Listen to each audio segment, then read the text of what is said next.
Today on Jones Knows, we're going to show you how to remove laminate flooring properly so that it can even be reused if you want.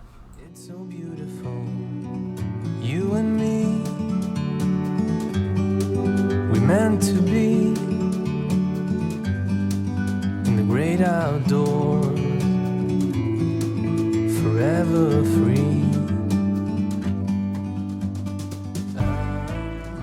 So let's get started with removing this laminate floor. So the first thing we're going to want to do is take off the closet doors. So when you remove a closet door, very simple, is just lift up on the door and pull it out. Very, very easy. Now that we have our closet doors off, we'll want to take them out of the room, of course. And the next thing we're going to want to do is remove the trim. In this case, we have quarter round that's on the edges of the floor. The base is on the wall, so the floor does not go under the base, but the floor does go under the quarter round. So what we're going to want to do is pop that off, but before we pop it off, never, never, never remove, whether you're taking baseboard, quarter round, door casing, any trim off without first cutting along the caulking. This is extremely, extremely, extremely important. If I don't do this, when I take this off, it's still connected to the paint on the baseboard, and I will end up pulling paint off the baseboard. Same thing with this base. If I was going to remove this, I would cut along here so that when I take this off, I don't pull the paint off the wall. So we scored it. We're just going to want to separate it. Makes it real easy. Bam, bam, bam. There we go.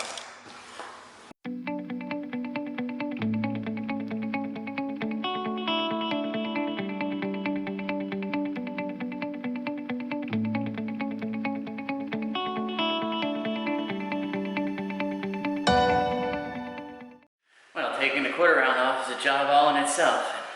I've already broken a sweat and we haven't even removed a single board yet.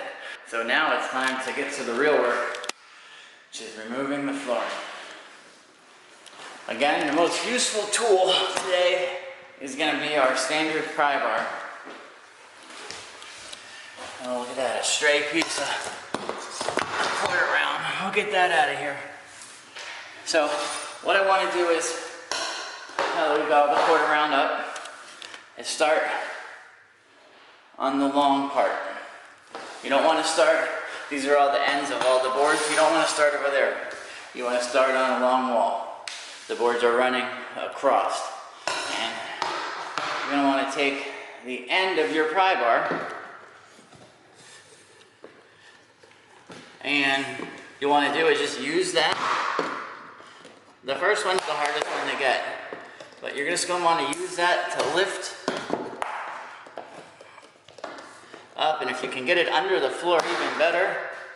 But you're going to want to use that just to kind of, you're going to get under the floor.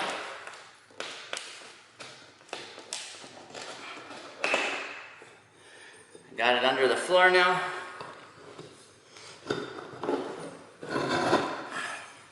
Got it under the floor now. And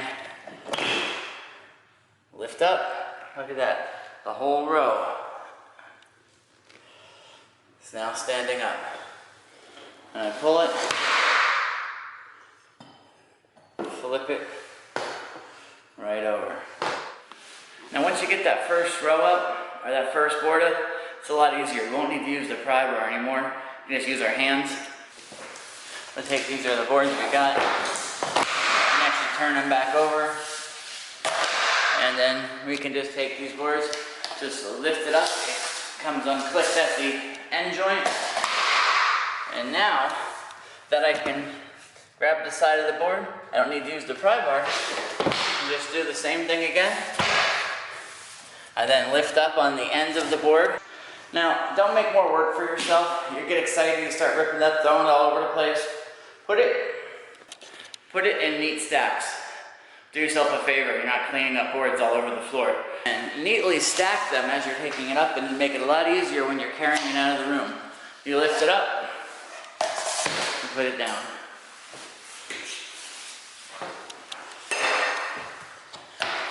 Lift it up, put it in a pile, full boards of course, go into one pile,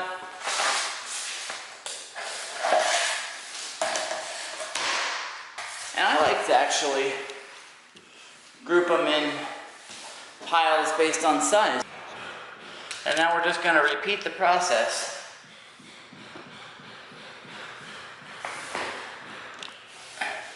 We lift it up, start from either end. We do a few different piles based on where we're working. And we do it again, repeat.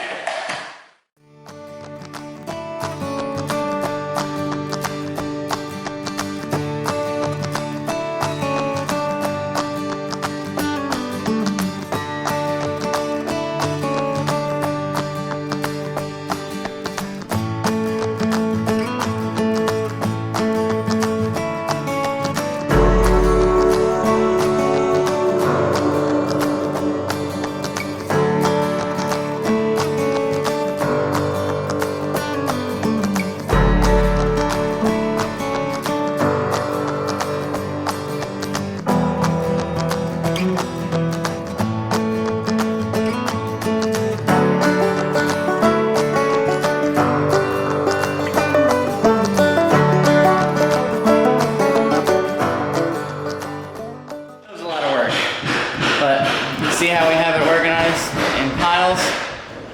It's gonna make bringing it down a whole lot easier. Our little pieces are grouped together. I don't know about you, but I'm beat. We have one board left. This is what I wanted to show you. This is our door jamb cut. This board actually goes underneath of the casing. Doesn't go under the base.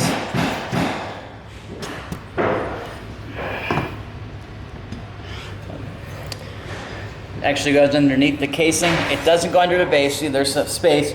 They didn't quite leave enough expansion there. This space should be a 1/4 inch minimum. So this was pretty tight, but hey, it didn't have any problems, so they got lucky. This is the molding that's in the doorway.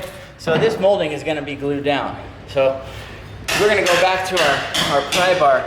Now, a lot of times I find that when they glue these moldings down, that the glue actually gets underneath of the floor itself. It actually can get under this edge, and this board sometimes gets glued in as well. So don't let that scare you.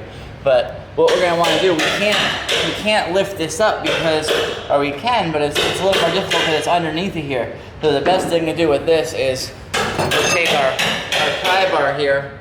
We're going to take our pry bar, put it in at the wall, and actually we're going to want to slide, use that to help us slide this out from under that door jamb, because we don't want to try to just lift it up and maybe damage. We don't want to damage this. So let's slide it out, and that's it.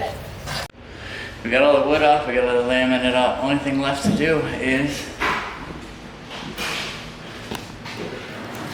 the padding. Start on one end, and grease them too.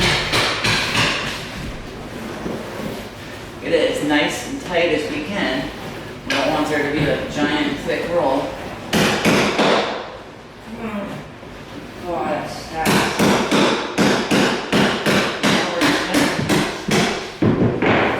Roll it up.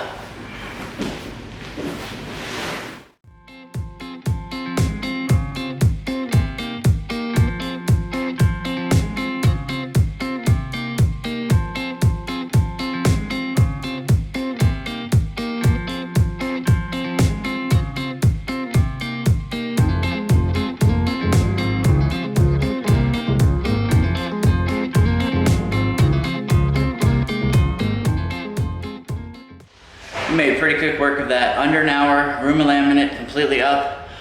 We kept it organized. We don't have trash all over the floor. Little broken pieces, we got them up in whole pieces. We got some padding to haul out of here. But besides that, the way I take the laminate up, it's actually still usable. I've had people donate it. I've had people donate to Florida, to charity or to friends, neighbors.